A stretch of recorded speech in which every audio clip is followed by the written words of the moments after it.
प्रभु तेरी वाणी जीवन की रोटी, नैनों की ज्योति अंधेरा मिटाती।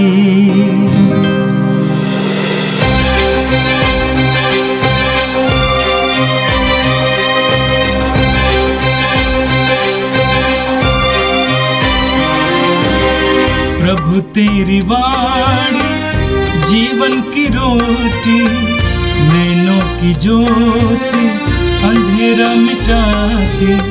प्रभु तेरी वाणी जीवन की रोटी, नैनों की ज्योति अंधेरा मिटाती। वाणी वाणी वाणी वाणी वाणी पवित्र है, शाश्वत है, जीवन का मन्ना है। 18 अक्टूबर बुधवार। पहला पाठ तिमोथी के नाम संत पौलुस का दूसरा पत्र, अध्याय 4, वचन संख्याएं 10 से 17 तक। देमास इस संसार की ओर आकर्षित हो गया और वह मुझे छोड़कर थेसलनिके चला गया। क्रेसेंस गलातिया चला गया और तीतुस दलमतिया। केवल लूकस मेरे साथ है। मार्कुस को अपने साथ लेकर आओ, क्योंकि मुझे सेवा कार्य में उससे बहुत सहायता मिलती है। मैंने तुखिकुस को एफेसस भेजा। आते समय लबादा, जिसे मैंने त्रोआस में कार्पुस के यहाँ छोड़ दिया था, और पुस्तकें विशेषकर चर्मपत्र लेते आओ। सिकंदर सुनार ने मेरे साथ बहुत अन्याय किया है। प्रभु उसको इसका फल देगा। तुम भी उससे सावधान रहो, क्योंकि उसने हमारी शिक्षा का बहुत विरोध किया। जब मुझे पहली बार कचहरी में अपनी सफाई देनी पड़ी, तो किसी ने मेरा साथ नहीं दिया। सबों ने मुझे छोड़ दिया। आशा है उन्हें इसका लेखा देना नहीं पड़ेगा, परंतु प्रभु ने मेरी सहायता की और मुझे बल प्रदान किया, जिससे मैं सुसमाचार का प्रचार कर सकूं और सभी राष्ट्र उसे सुन सके। यह प्रभु की वाणी है। संत लूकस के अनुसार पवित्र सुसमाचार अध्याय 10 वाक्य 1 से 9 तक। इसके बाद प्रभु ने अन्य 72 शिष्य नियुक्त किए, और जिस जिस नगर और गांव में वे स्वयं जाने वाले थे, वहां 2-2 करके उन्हें अपने आगे भेजा। उन्होंने उनसे कहा, फसल तो बहुत है, परंतु मजदूर थोड़े हैं। इसलिए फसल के स्वामी से विनती करो कि वह अपनी फसल काटने के लिए मजदूरों को भेजे। जाओ, मैं तुम्हें भेड़ियों के बीच भेड़ों की तरह भेजता हूं। तुम न थैली, न झोली और न जूते ले जाओ, और रास्ते में किसी को नमस्कार मत करो। जिस घर में प्रवेश करते हो, सबसे पहले यह कहो, इस घर को शांति। यदि वहां कोई शांति के योग्य होगा, तो उस पर तुम्हारी शांति ठहरेगी, नहीं तो वह तुम्हारे पास लौट आएगी। उसी घर में ठहरे रहो, और उनके पास जो हो वही खाओ पियो, क्योंकि मजदूर को मजदूरी का अधिकार है। घर पर घर बदलते ना रहो। जिस नगर में प्रवेश करते हो और लोग तुम्हारा स्वागत करते हैं, तो जो कुछ तुम्हें परोसा जाए वही खा लो। वहां के रोगियों को चंगा करो और उनसे कहो, ईश्वर का राज्य तुम्हारे निकट आ गया है। ये प्रभु का दिव्य सुसमाचार है। ख्रिस्त प्रभु की जय। मेरे प्रिय भाई और बहनों, आज कलीसिया एक महान संत लूकस का पर्व मनाती है। सुसमाचार के 4 लेखकों में से एक संत लूकस सीरिया की राजधानी अंताकिया के रहने वाले थे और कोलोसियों के पत्र के अध्याय 4 वाक्य 14 के अनुसार लूकस एक वैद्य थे और जब भी पौलुस बीमार पड़ते थे उनसे सलाह ली जाती थी, दवा ली जाती थी। लूकस गैर यहूदी थे, यहूदी नहीं थे, और संत पौलुस ने लूकस को सुसमाचार सुनाया और यीशु में लाया। यही कारण है कि संत पौलुस के सुसमाचारी यात्राओं में लूकस ने पूर्ण रूप से सहयोग दिया। आज के पहले पाठ में आपने सुना, तिमोथी के पत्र में संत पौलुस कहते हैं, केवल लूकस मेरे साथ हैं। और पौलुस के अंतिम क्षण तक लूकस ने पूर्ण सहयोग दिया सुसमाचार की घोषणा में। संत लूकस ने अपने सुसमाचार को लिखा और लिखते समय मत्ती का सुसमाचार और मार्कुस का सुसमाचार प्रचलित था, इसीलिए काफी बातें वहां से उनको प्राप्त हुई। लेकिन लूकस के सुसमाचार में कुछ बातें हैं जो अन्य सुसमाचारों में हमें नहीं मिलती हैं, जैसा कि यूहन्ना बपतिस्ता के जन्म के बारे में भविष्यवाणी, यूहन्ना बपतिस्ता के जन्म के बारे में, प्रभु यीशु के जन्म के बारे में स्वर्गदूत द्वारा मां मरियम को संदेश सुनाया जाना, माता मरियम के एलिजबेथ से मिलने जाना, प्रभु यीशु के जन्म के बारे में विस्तृत वर्णन और प्रभु यीशु की बाल्यावस्था के बारे में वर्णन, ये सब संत लूकस के सुसमाचार में ही हमें प्राप्त होते हैं। माना जा रहा है कि लूकस ने इसके लिए कठिन परिश्रम किया। उस समय के लोगों से मिलकर उनसे पूछताछ की, उनसे सूचनाएं प्राप्त की और विशेष करके मां मरियम से उनको काफी जानकारी और ज्ञान प्राप्त हुआ। लूकस के बारे में माना जाता है कि वे शिक्षित थे, बहुत शिक्षित थे, और इसीलिए उन्होंने अपने सुसमाचार को अच्छी यूनानी भाषा में लिखा है। लूकस के सुसमाचार में हमें कुछ खास विषय मिलते हैं, जैसा कि ईश्वर की करुणा के बारे में, ईश्वर की दया के बारे में सुंदर वर्णन हमें लूकस के सुसमाचार में मिलता है, और ये भी कि ईश्वर की करुणा और दया सबके लिए है, किसी एक जाति विशेष, धर्म विशेष, वर्ग विशेष के लिए नहीं, बल्कि सबके लिए है। लूकस के सुसमाचार में हमें विशेष करके ईश्वर का प्रेम, पापियों के प्रति प्रेम, रोगियों के प्रति प्रेम के बारे में पढ़ने को मिलता है। लूकस के सुसमाचार में हमें यह भी पढ़ने को मिलता है कि यीशु गैर यहूदियों को कितना मानते थे और कितना उनको प्रशंसा देते थे। भले समारी की सुंदर कहानी सुनिए, सुंदर दृष्टांत सुनिए, जहां पर प्रभु ने उस समारी की प्रशंसा की, भले समारी की प्रशंसा की। लूकस के सुसमाचार में हमें नारियों के बारे में पढ़ने को मिलता है। सुसमाचार के प्रसार के कार्य में नारियों की भूमिका के बारे में बताया गया है, मार्था मरियम के बारे में बताया गया है।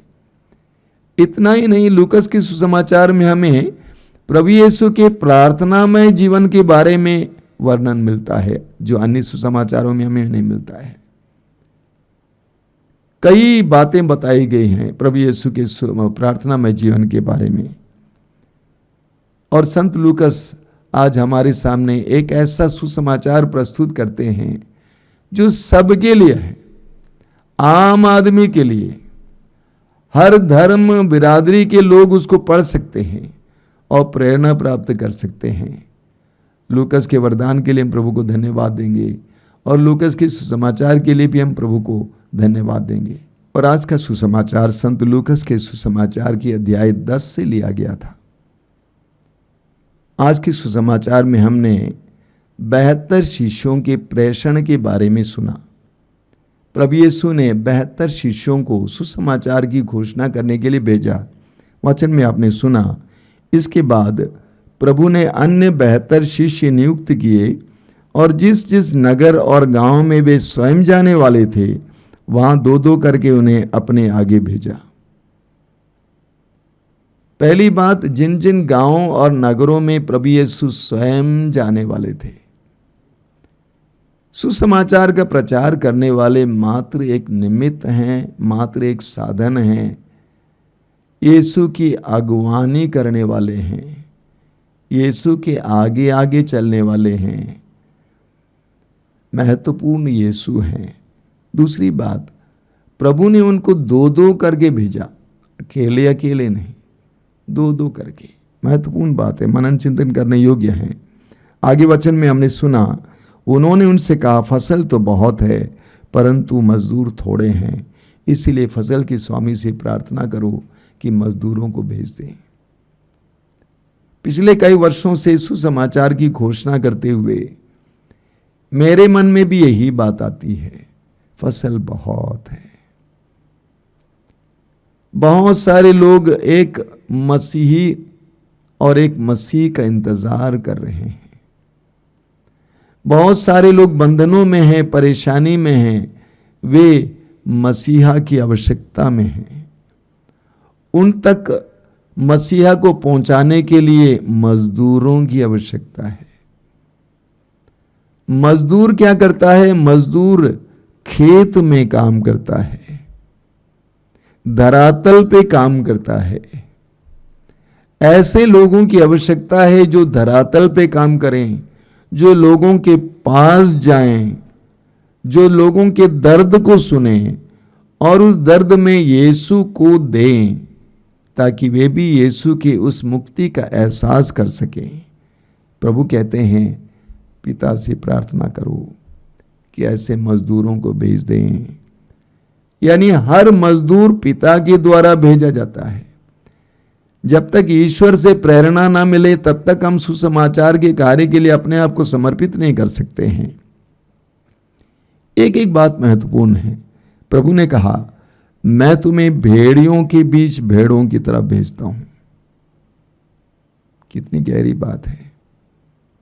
यानी तुम भेड़ हो और जिनके बीच में मैं भेजता हूं वे भेड़िए हैं। वे तुम पर टूट पड़ेंगे। तुम निर्बल हो, दुर्बल हो, मैं तुम्हें बलवानों के पास भेज रहा हूं। एक सुसमाचार के उद्घोषक को सदा विनम्र और विनीत होकर जीवन जीने की आवश्यकता है, प्रभु यीशु की तरह।